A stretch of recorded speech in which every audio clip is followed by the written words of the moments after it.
I'm going to talk to you today about 14 lead generation sources. And doing my prep work for this morning's conversation, came across some ideas that I'm really good at. This is a part of who I am and how I generated listings and closed sales as a real estate agent. And then there's some things in here that are definitely outside my level of expertise. And that's my goal. I just want to consistently bring new and valuable information to all of you. And it doesn't always have to be new because you know I'm super repetitive. All right, so there's 14 lead generation sources that I put together for you today in no particular order, which is not really true, but okay, we'll go with it. The first one is Facebook ads. And the challenge with Facebook ads is people are on Facebook, they're cruising Facebook. Whatever reason they're there, probably not looking for a home. In other words, they're not there with any intent. So if you're getting a response on a Facebook ad, good for you. And if you're selling homes through Facebook ads, keep doing it. The national number is about 1% conversion ratio. So just know that ahead of time. By the way, that doesn't mean that has to be your number. Your number can be greater. How can you make it greater? Respond to the lead faster and follow up. We're going to get into follow up more because it's going to be part of our conversation on a few of the other things. All right, number 13 on my list is geographic farming. And I know a lot of you are doing this, and that's awesome. Keep doing it. This was never something that we really focused on as the Dietz team when we were selling real estate. Our farm was wherever we were selling homes. So we would market that particular area that would become our farm, but we never picked a geographic area and just farm that. It doesn't mean it doesn't work. It does. If you're going to farm, be consistent and buy in for the long run. It's going to take about a year for you to see the results that you want to get. And the biggest challenge where I see real estate agents have when it comes to farming is they try it for a while, they don't get the results that they want, and then they stop. Think about the Chinese bamboo tree. It takes 5 years for that thing to grow 90 feet. It doesn't grow. It doesn't break ground for the first 4 years. And then in the 5th year, it grows 90 feet in 6 months. Now, does that mean it's going to take you 5 years to get results on farming? No, it's not. It doesn't mean that at all. Just be committed for the long run. All right, number 12 is Google buyer pay-per-clicks. You're going to use companies like Real Geeks, Boomtown, Commissions Inc. You have an IDX website. And the good news is, at least there are buyers who are looking at these sites with intent. They went online, they did a Google search for real estate, best deals in Coral Springs single family homes, some sort of search that triggered a link to one of these companies that you're paying money to, who turn around and send you a lead. National conversion ratio on these is about 2%. And it's going to take an average of 6 months to follow up. You have an incubation period. Here's the biggest challenge I see where real estate agents have. They get a lead, they talk to the person, and the buyer, in this case, if the buyer lead says, just kind of looking, I was curious to see what the price was, and I'm not really going to be in the market for a home for maybe about another year. And the real estate agent says, bad lead, and it goes in the trash. And I would encourage you to adopt the mindset that there are no such things as bad leads, just real estate agents who don't follow up. Now, easy fix, be the real estate agent who does follow up. So if I'm talking to Justin and Justin says to me, it's going to be about a year before I buy a home. Cool. Justin, I'm going to be selling homes a year from now. And I'd love to apply for the job to be your realtor. Here's what that looks like. I'm going to send you interesting information on the real estate market between now and a year from now. And I'll just check in like every 3 or 4 months just to check in. And if you need anything, I'm just a phone call away.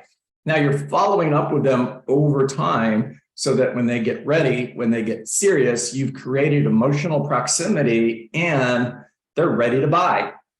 And you're the natural choice because you simply stayed in touch. All right, number 11 on my list is networking groups. This is like the Chamber of Commerce or business-to-business networking. This works. And keep in mind that the people that you're meeting at these networking events have relationships with other people. So you're in a business to business networking event. There's an attorney there, there's a home inspector there, all different types of businesses. And the whole goal, the idea of these events is you're building relationships with other people in the group, and you're supposed to refer business to one another. And that's a great idea, unless I already have a relationship with a real estate agent. I'm an attorney, I'm at this business networking event, and I already have a relationship with a real estate agent. You may or you may not get my referral. And I'm not saying it doesn't work. It does. Just keep in mind upside and downside to each one of these. All right, number 10 on the list is direct mail. Now, what's the difference between direct mail and farming? Well, this is a targeted group. Farming is the entire neighborhood. Examples of direct mail would be absentee owners. You're going to pull a list of all the absentee owners in your market, and you're going to direct mail to those owners. Another example would be people who are in probate, or people who are in pre-foreclosure. This is a targeted marketing piece to a specific group. Now, if I'm sending something to a targeted group that's pre-foreclosure, my message is so simple. Hey, this is John Dietz with XYZ Real Estate Company. I specialize in helping homeowners avoid foreclosure. If you know of anybody who's behind on their mortgage, I can help. Give me a call. My number is 727-686-0404. That's it. And will it work? Yes, it will. All right. Number 9 on my list is open houses. Man, one of the most common questions I would get when I went on listing appointments was, do you do open houses? And I always thought, what a silly question. Who doesn't? But evidently, there's a lot of real estate agents who think open houses are a waste of time. Hey, by the way, if you're one of them, don't get offended. It's fine. Open houses are a great source for finding future buyers. They're also a great source for finding future sellers. According to the National Association of Realtors, 6 out of 10 homeowners will visit an open house before they put their home on the market. So when somebody walks in, thanks, Nicole, I agree. When somebody walks in the door, one of the questions, okay, right after Nicole, I hate open houses. Justin, you're in timeout. All right. When somebody walks in the door, is your home on the market? So is your home for sale? Do you have a home, and is it on the market? Is it for sale? Can I send you information on updated market analysis for this neighborhood since I've already done the work? What would be a great email address to send that to? I'm capturing their information. Now they're becoming a lead. What else do I need in order to send them a market analysis on their home? I need their mailing address. While we're at it, I already got their email address and their mailing address. Why don't I get their name? Now I have a lead. Open houses work. If you're going to do open houses and you're in a city that doesn't have crazy sign restrictions, Coral Springs is not one of those cities, by the way. So if you're listening to me and you're here in the city of Coral Springs, make sure you know that the city of Coral Springs has crazy sign restrictions. However, if you're not in one of those neighborhoods or in one of those cities, the more signs, the better.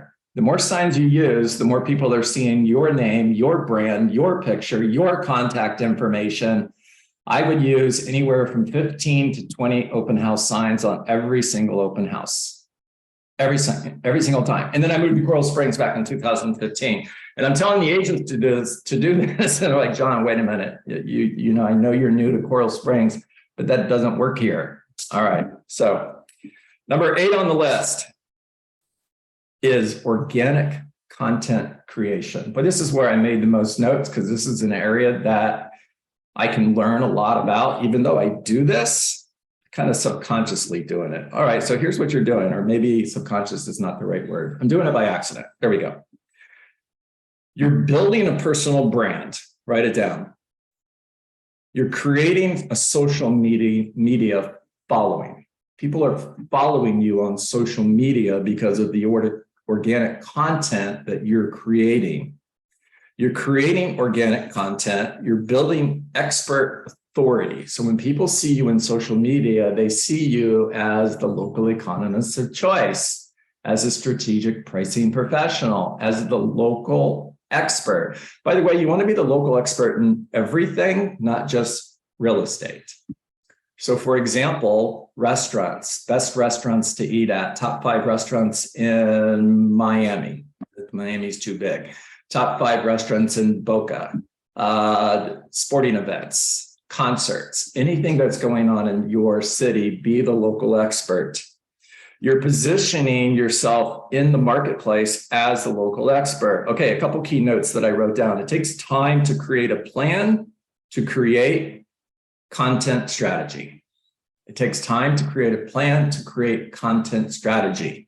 You have to be on purpose with this. You can't post a video to YouTube and then not post another video to YouTube for another 3 weeks.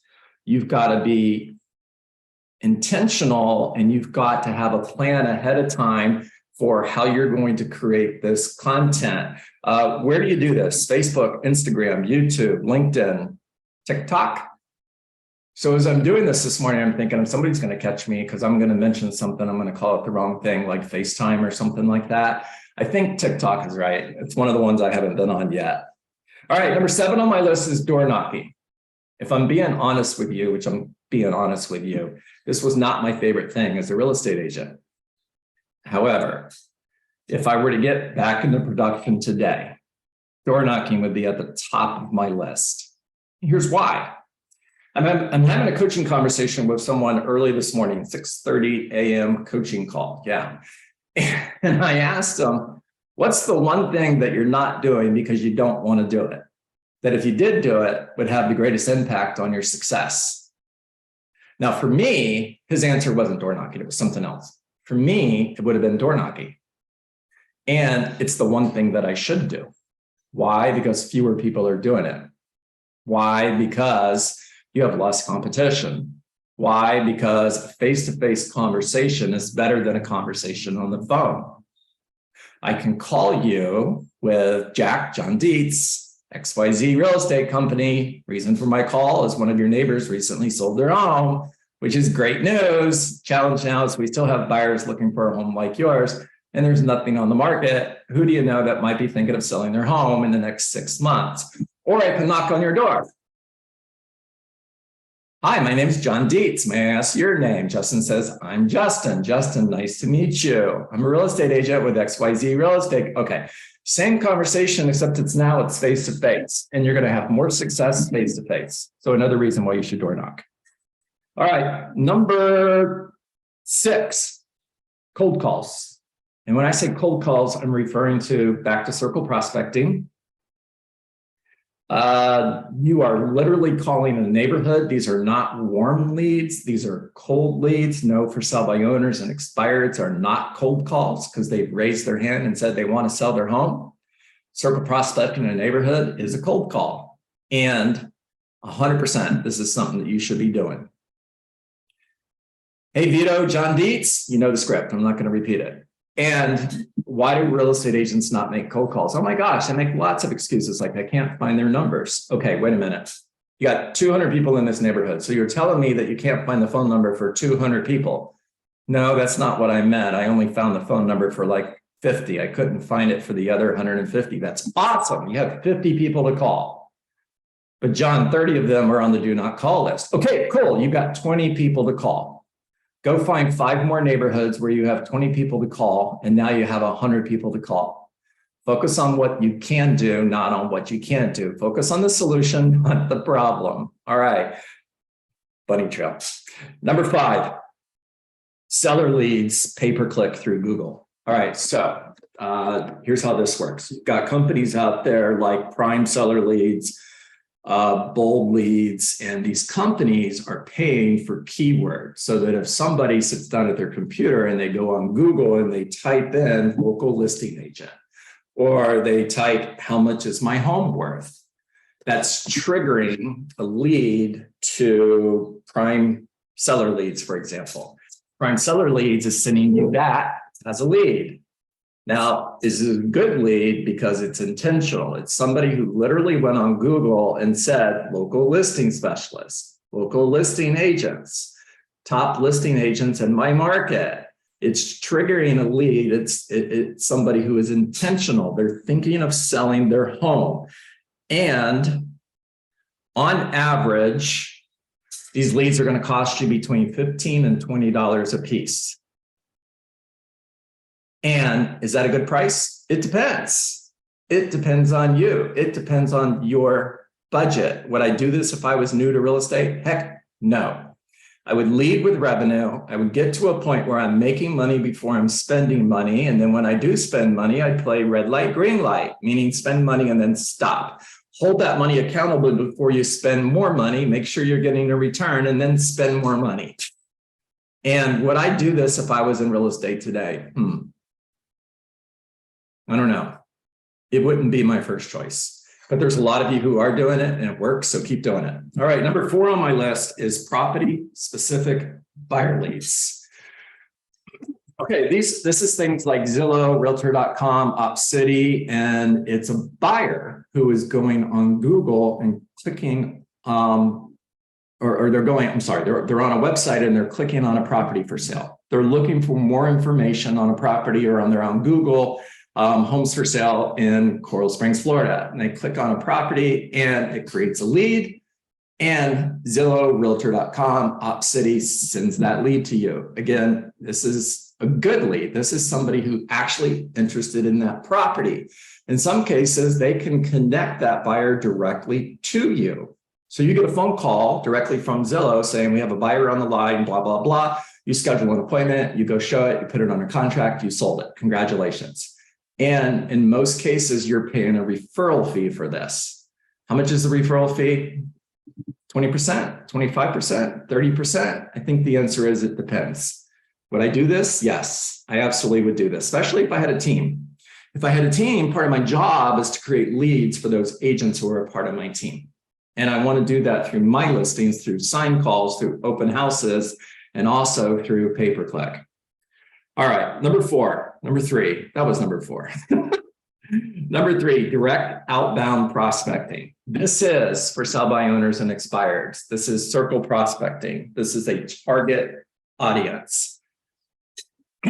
This is how I built my real estate business. And I would start every single day with these calls. Matter of fact, if I got back into production today, this is what I would do. This is the low-hanging fruit. If I told you you have to find a seller listing by the end of the day today, what I would recommend you do is get on the phone and start calling for sell by owners and expireds. That's your fastest source to business. By the way, FSOBO, fastest source of business opportunity. Okay. Number 2. Good, we're good on time. Referral partners. I'm going to slow down, guys, because I had a huge aha this morning on this. So as real estate agents, we are focused, we are dialed in on lead generating and prospecting directly to buyers and sellers. Yes or yes? And I want you to think about other professionals who are in the real estate space with you, like mortgage, title, home inspectors. How do they lead generate? They lead generate to you. You're their customers. How could you do this? How could you build a referral network, business to business referrals within your real estate space? Are you currently doing that? One of my best sources of leads, and I would list about a dozen homes a year from this one individual who was a director of sales for the largest assisted living facility on the west coast of Florida. Find that person. All right, number 1. Anybody want to take a guess? It's your database. Communicate with your sphere of influence, your past clients, and your raving fans. Don't abandon this group. And oh my gosh, in 20 years of being a real estate agent and a real estate trainer and coach, this is where you guys are missing the best opportunity you have. I would say 3 out of 4 real estate agents that I talk to do not communicate with their database. Now they're getting referrals, but it's incoming referrals. Justin calls me and says, I have a friend who wants to buy a home. Here's his name and number. And I'm, yay, that's awesome. Justin just gave me a referral. I'm working by referral. No, you're not. All you did was answer your phone. All right, take yourself off mute, talk to me.